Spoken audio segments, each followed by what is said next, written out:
श्री शिवाय नमस्तुभ्यम, हर हर महादेव। सावन के पवित्र महीने में अगर आप सभी भी दीपदान का नियम ले रहे हैं या सामान्य सरल तरीके से महादेव के नाम का घर पर दीपक लगाते हैं या महादेव के मंदिर में जाकर दीपक लगाते हैं, तो इन गलतियों को ना करें। इस तरह से कभी भी दीपक न लगाएं। कोई पूजा पाठ का आपका फल नहीं मिलेगा, उल्टा रोग दोष कर्ज इत्यादि जीवन में बहुत अधिक आपको प्रभावित करेंगे। बहुत अधिक जीवन में समस्याएं चलती रहेंगी। तो ध्यान रखने योग्य बात कुछ ऐसी है जो गुरुजी प्रदीप मिश्रा जी द्वारा हम सभी को कथा के माध्यम से बताई गई है। आप सभी भी कोशिश करें इन नियमों का पालन करने की। हम सभी जानते हैं महादेव की पूजा का यह सबसे पवित्र महीना है। इस वर्ष अपने आप में 8 सावन के सोमवार हो रहे हैं, साथ ही अधिक मास हो रहा है और पुरुषोत्तम मास जो कि अधिक मास कहलाता है, सबसे सर्वश्रेष्ठ पूजा आराधना और सभी कार्यों के लिए सिद्ध माना जाता है। इस महीने किया गया दीपदान लाख गुना फल साल भर की पूजा पाठ का तुरंत फल प्रदान करता है। तो आप सभी को भी आवश्यक रूप से इन चीज़ों का ध्यान रखना है। हो सकता है आप बेलपत्र वृक्ष के नीचे दीपक का जो दान कर रहे हैं या किसी भी तरह से दीप दान कर रहे हैं, तो इन नियमों के साथ जरूर से करें ताकि आपको पूर्ण रूप से पूजा पाठ का फल प्राप्त हो। कई व्यक्ति बहुत कम पूजा करते हैं, आपने देखा होगा, उन्हें तुरंत फल प्राप्त हो जाता है, परंतु कई व्यक्ति बहुत अधिक धार्मिक कार्य करते हैं फिर भी दुखी रहते हैं। कहीं ना कहीं जाने अनजाने में की गई कुछ गलतियां जो है इन पूजा पाठ के फल को खा जाती हैं। तो इन गलतियों को करने से बचे। पहला, गुरुजी द्वारा बताया गया है कि कभी भी दीपक के अंदर पहले से ही पड़ी तेल हो और पहले से पड़ा हुआ बत्ती हो और वह दीपक कहीं से जो है पूर्ण रूप से टूटा फूटा, कहने का अर्थ है बहुत अधिक दूषित अवस्था में हो। बहुत लोग उसे जो है दीप प्रज्वलित करते हैं और वह जो है पूर्ण रूप से धुला हुआ ना हो, साफ सुथरा ना हो और उसमें ही आप दीपक प्रज्वलित कर रहे हैं, तो यह पूर्ण रूप से आपको दोष देगा और कहीं ना कहीं आपकी पूजा पाठ को खत्म कर देगा। तो सबसे पहले आप सभी को इस बात का ध्यान रखना है कि जो मंदिर में आप दीपक लगा रहे हैं तो आप सभी उसे पूर्ण रूप से स्वच्छ कर लें। हो सके तो उसे धो लें, नहीं धो सकते तो उसे किसी कपड़े इत्यादि से पोंछ ले। देखिए, कहीं दूर मंदिर होता है तो हम अपने दीपक जो है घर से ले जाना संभव नहीं हो पाता। ऐसी स्थिति में यह जो है आप सभी के लिए महत्वपूर्ण जानकारी है। तो हमेशा दीपक को धोकर काम में लीजिएगा और उसमें से तेल और घी जो है साफ कर लीजिएगा। महादेव के नाम की हमेशा गोल बत्ती का दीपक लगता है, इस बात का भी आप सभी ध्यान रखते हुए यह कार्य कीजिएगा। हम सभी जानते हैं महादेव छोटी सी पूजा से प्रसन्न हो जाते हैं और रुष्ट भी जल्दी हो जाते हैं। इस सावन के पवित्र महीने में महादेव धरती पर विचरण कर रहे हैं और सभी भक्तों के किए गए कार्यों का तुरंत उन्हें फल और प्रदान जो है सुख समृद्धि के रूप में देते हैं। तो ऐसे में आप सभी को भी सबसे पहले यह गलती कभी नहीं करनी है। साथ ही दीपक जो प्रयोग कर रहे हैं उसमें सरसों का तेल या तिल का तेल या घी जो है आपस में कभी मिश्रित नहीं करना चाहिए। यह सबसे बड़ा दोष उत्पन्न करता है। हमेशा जो है सरसों का तेल अलग से हो और दीपक अलग, उसमें जो घी का दीपक लगा रहे हैं तो वह हमेशा अलग ही होना चाहिए। इस बात का ध्यान रखें।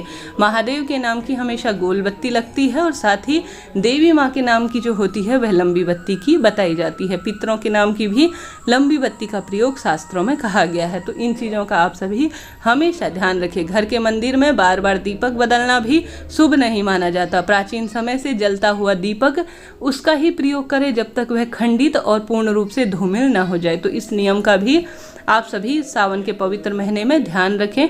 घर पर हमेशा गुरुजी कहते हैं 2 दीपक का प्रयोग करना चाहिए। पहला दीपक आप अखंड दीप के रूप में सबसे पहले लगा लेंगे, उसके बाद जो है आप सभी अंत में आरती के लिए एक अलग से दीपक लगाएं। हो सकता है आप कपूर इत्यादि की जो कपूर इत्यादि का प्रयोग कर रहे हैं वह भी अति श्रेष्ठ कहा जाता है। आप अपनी क्षमता सामर्थ्य अनुसार घर के मुख्य द्वार पर और माँ तुलसी में भी दीपक जरूर से लगाएं। निश्चित ही आपको लाभ होगा, जीवन समृद्ध होगा, दुख बीमारियों का तुरंत नाश होगा। हम सभी जानते हैं इन दिनों किए गए कोई भी कार्य बहुत अधिक सुफल हम सभी को फल प्रदान करने में सहायक होते हैं। तो इन चीज़ों का आप सभी पालन करते हुए अपनी पूजा को सार्थक रूप से संपन्न करें। साथ ही हमेशा पूर्व दिशा की ओर दीपक का मुख होना चाहिए। उत्तर दिशा की ओर भी कर सकते हैं, परंतु भूलकर भी दक्षिण दिशा की ओर आपकी पूजा का जो है दीपक का मुख नहीं होना चाहिए। हो सकता है आप पितरों के नाम का दीपक वह दक्षिण दिशा की ओर लगाएं, परंतु कभी भी जो है देवताओं के नाम का दीपक जो है वह दक्षिण दिशा की ओर नहीं लगाया जाता। आजकल हमारे जो बच्चे हैं वह कहीं ना कहीं इन चीज़ों को नहीं जानते। प्राचीन माताएं तो इन चीज़ों का ध्यान रखती हैं और उन्हें पता भी है इन इन चीज़ों का फल जो है क्या मिलता है, किस स्वरूप में मिलता है, तो उन्हें तो यह बताने की आवश्यकता नहीं है। फिर भी इन चीज़ों को समय समय पर याद कर लिया जाए तो बहुत अधिक सही माना जाता है। आप सभी महादेव की जब पूजा करें तो निरंतर प्रभु स्मरण में अपना समय व्यतीत करें। आप श्री शिवाय नमस्तुभ्यम महामंत्र का जाप कर सकते हैं। चाहें तो आप सभी आवश्यक रूप से आप जो है दीपक लगाने का मंत्र, जो कि विशेष रूप से सरल सा कहा गया है, उसका भी जाप कर सकते हैं। दीपम ज्योति नमोस्तुते वाला वह मंत्र है, उसे भी आप जाप कर सकते हैं। निश्चित ही आपको इसका लाभ पूर्ण रूप से मिलेगा। इस सावन महीने में पवित्र बेलपत्री वृक्ष के नीचे दीपक लगाना, महादेव के मंदिर में दीपक लगाना सबसे शुभ। और घर पर आप कहीं नहीं जा सकते, मंदिर नहीं जा सकते, आपका बेलपत्र वृक्ष भी आसपास नहीं है, तो कोई बात नहीं, उन सभी का भाव करते हुए आपको अपने घर के मंदिर में ही एक दीपक महादेव के नाम का अलग से रोज लगाने का प्रयास करना चाहिए, ताकि आपको पूरे सावन के दिनों में किए गए दीपदान का तुरंत फल प्रदान हो जाए। तो सरल सा कार्य है, आप सभी को जरूर से करना चाहिए, निश्चित ही आपको लाभ होगा। महादेव इन दिनों तत्काल जो है हर एक शिवलिंग में बहुत अधिक प्रभावी रूप से विद्यमान होते हैं। प्रत्येक शिवलिंग में धरती पर वह विचरण कर रहे होते हैं और भक्त की दुखी जो जीवन है उसके कष्ट का निवारण करने के लिए आतुर होते हैं। तो इन चीज़ों का आप सभी आवश्यक रूप से ध्यान करें। नियम छोटे छोटे से हैं, परंतु कोई भी नियम हो प्रभाव ग्रह दशाओं पर और इन सभी चीज़ों पर जरूर से छोड़ते हैं। साथ ही कभी भी दीपक लगाने मंदिर जाएं या शिव मंदिर जाएं तो हमेशा आसन का चुनाव करें और जब भी दीपक प्रज्वलित करें तुरंत उठकर ना आ जाएं। भले ही कितनी व्यवस्था रही हो, परंतु थोड़ी देर गुरुजी कहते हैं आप सभी वहां पर बैठें, महादेव की ओर देखें, प्रभु स्मरण करें, झोली पसारें और 1 मिनट में गए मंदिर और 1 मिनट में वापस आ गए, ऐसा ना करें। इन चीज़ों का ध्यान रखते हुए आप सभी जो है इन नियमों के अनुसार ही दीपदान करने का प्रयास करें। आटे का दीपक आप सभी जानते होंगे बहुत शुभ माना जाता है, सर्वश्रेष्ठ माना जाता है। समय समय पर शिव मंदिर में आटे का दीपक लगाना भी सर्वोत्तम माना जाता है। जब जब आटे का दीपक प्रज्वलित होता है तो वह दीपदान का फल प्रदान करता है। आटे का दीपक ठंडा होने के बाद जब वह चिड़िया कबूतर इत्यादि से ग्रहण करती है या धरती में जो जीव जंतु हैं उन्हें ग्रहण करते हैं तो आपको अन्नदान का भी इससे सुख प्राप्त होता है। तो आप सभी को समय समय पर आटे के दीपक का प्रयोग भी महादेव के मंदिर में जरूर से करना चाहिए। निश्चित ही आपको बहुत अधिक इससे लाभ होने वाला है, जीवन में दुख दरिद्रता का नाश होने वाला है। परंतु आटे का दीपक बनाते हैं तो इस बात का ध्यान रखें उसमें कभी भी नमक मिश्रित ना करें। साधारण सरल तरीके से ताजा आटा गूंथ कर ही जो है आप सभी को आटे का दीपक बनाना चाहिए। पहले से रखा हुआ आटा ऐसा ना हो कि उसका आप दीपक बना ले। दीपक लगाने के कई नियम कहे गए हैं।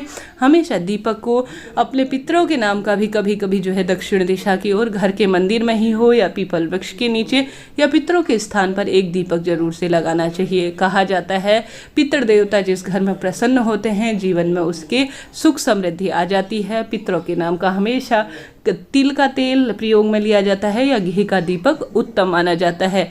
और साथ ही पितरों के नाम की लंबी बत्ती कही गई है क्योंकि पितृ जो है वंश वृद्धि और धन लक्ष्मी में वृद्धि में सहायक होते हैं। तो आप सभी को अमावस्या तिथि या अन्य तिथियों में जब आपकी इच्छा हो तभी स्मरण कर लेना चाहिए। कोई ऐसी तिथि निर्धारित नहीं की गई है। तो ऐसे में आप सभी इन चीज़ों का ध्यान रखते हुए अपनी पूजा आराधना को संपन्न करें। घर पर ही दीपक लगा रहे हैं तो भी इस बात का ध्यान रखें कि हमेशा आप सभी जो है घी का प्रयोग करें तो ज़्यादा श्रेष्ठ रहेगा। घी न होने की स्थिति में तिल्ली का तेल भी प्रयोग में लिया जा सकता है। हनुमान जी महाराज को चमेली का तेल अत्यधिक प्रिय है।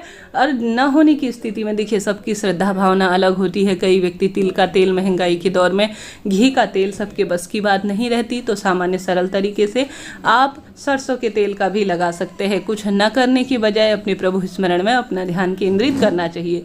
और साथ ही दीपक लगाने का एक सर्वश्रेष्ठ समय बताया गया है, वह समय है प्रदोष काल, गोधूली बेला। महिलाएं क्या करती हैं, सांझ के समय घूमने निकल जाती हैं, सब्जी लेने चले जाती हैं, शॉपिंग करने या बातें करते हुए अपना समय या मोबाइल जो है उसमें अपना समय व्यतीत करती हैं। ऐसा करने की बजाय आप बाद में मोबाइल चला सकती हैं या पहले मोबाइल चला सकती हैं, परंतु सांझ के समय ही आपको दीपक लगाना चाहिए। इस बात का ध्यान रखना चाहिए कि बहुत अधिक अंधेरा हो जाए तब दीपक लगाना जलाना सही नहीं माना जाता, बल्कि अंधेरे को काटने का कार्य जो है रोशनी अर्थात दीपक की लौ करती है। तो अंधेरा होने से पहले आपको हल्की सी अंधेरा, हल्का सा जो है उजाला हो, तभी दीपक आपको लगा लेना चाहिए। तो इस तरह से यह जानकारी थी। वीडियो आपके लिए उपयोगी रही हो, मेरी बातों से आप सहमत हैं, आप कौन से नियमों का पालन करते हैं मुझे बताइएगा कमेंट्स के माध्यम से। श्री शिवाय नमस्तुभ्यम या हर हर महादेव जरूर से लिखें, ताकि आप और मैं इनको पढ़कर और आप इन्हें टाइप कर कर काफ़ी कृतार्थ महसूस कर सके। श्री शिवाय नमस्तुभ्यम, हर हर महादेव, जय माता दी।